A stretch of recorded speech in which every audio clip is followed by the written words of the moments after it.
أنا نعتبر نفسي ابن الشيخ آمود. أنا نعتبر نفسي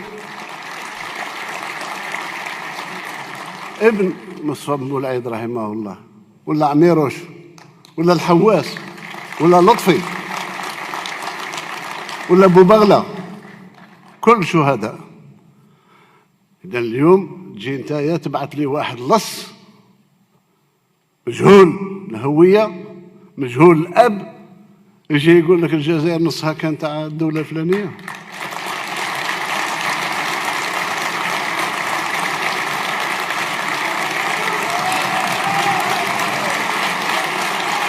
حبيت نخرج من لحمي، حبيت نخرج من عقلي، حبيت نخرج من مخي، حبيت نخرج من روحي، نسمع في بوتبريرة يبرر كيفاش انه تبون استجاب لدعوه رئيس نتاع المانيا ولا الشرطي نتاع المانيا اللي قال له طلق لنا هدايا، كاع الشواكر يجوا يتهدوا علينا احنا اليوم. يجي هذاك ترامب يقول لك نعطيك 60 يوم، ما نحبش كاع يزيد تسمع بينك وبين المغرب مشاكل، رجل عليا المشكل هذا، نعطيك 60 يوم رجل لي قضيه تاع الصحراء الغربيه. فاستجاب العبد المزور تبون. كيفاش يقول عليه الرئيس هذا اللي باه كان يقول لي بلي المغرب هو العدو نتاعنا والعدو الوهمي وكذا، اليوم يتقرب. كيفاش هو اللي كان يقول جامي نفتح الحدود نتاعي مع المغرب حتى وما كان لا حتى راح يفتح الحدود تاعو مع المغرب. كيفاش كان يقول البوليساريو هذه وقضيه تاع الصحراء الغربيه هذه قضيتنا حنا وحمي لنا ونوصلوا بها حتى تقرير المصير وكذا وكذا وصرف عليها اموال قارون، واليوم لا لا لا لا لا لا لا لا لا تهين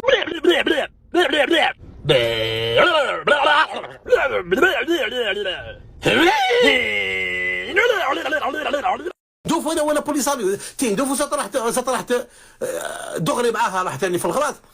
كيف نهضر لي نقول كذا يمثلني، هذا يمثلني، لا يمثلني. انا انسان مرخص ما عندوش قيمه، ما عندوش لا هيبه على انه يكون جزائري. خلينا من رئيس هيبه باش تكون جزائري، تكون عندك هيبه كاريزما، تكون رجل يا قسامك، تكون قادر وقادور وشخصيه وشيكور، تكون راجل، تكونش مرخص تتمحلس وتمسح الارض ويمسحوا بك الارض وبمسوحك انت الارض تمسح بينا احنا الارض الجزائريين اللي عندنا العزه وعندنا الكرامه.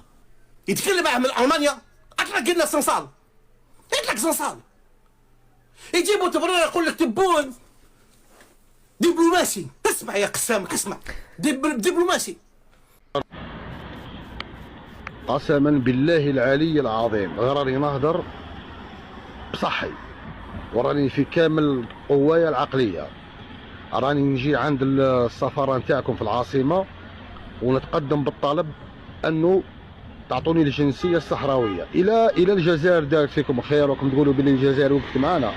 انا كجزائري حاب نولي صحراوي، حاب نكون منكم وفيكم، حاب نهز ما وخويا ونجي ثم نعيش عندكم. انا عييت من هذه البلاد، يونامار ماشي يونامار، مانيش حتى الهضره مانيش قادر نهضر. بصح راني شاد حجره في ايدي، تخرج على الصف نعطيك. تهضر وخايف، لهذا حد الله بيني وبينكم. انني حاب نجي نعيش في البوليزاريو، بلاد راهي حاكمه عندكم، تروحوا تخرجوا للبلدان منا اعطوني الجنسيه ونتخلي على الجنسيه الجزائريه نتاعي. الرئيس الألماني أمر الرئيس تبون بطريقة مهذبة واشترط عليه مقابل استكمال علاجه في ألمانيا يطلق صنصال فورا. يعني قالوا له ما تجيش الألمان، ما تحطش قراعك اللي تعالجها في ألمانيا ما تحطهاش في المطار الألماني ما لم يتم إطلاق سراح صنصال. قالوا له بالحرام ما تدخل ألمانيا إلا كان ما طلقش صنصال. لهذا السبب اللي الإجراءات تمت بسرعة.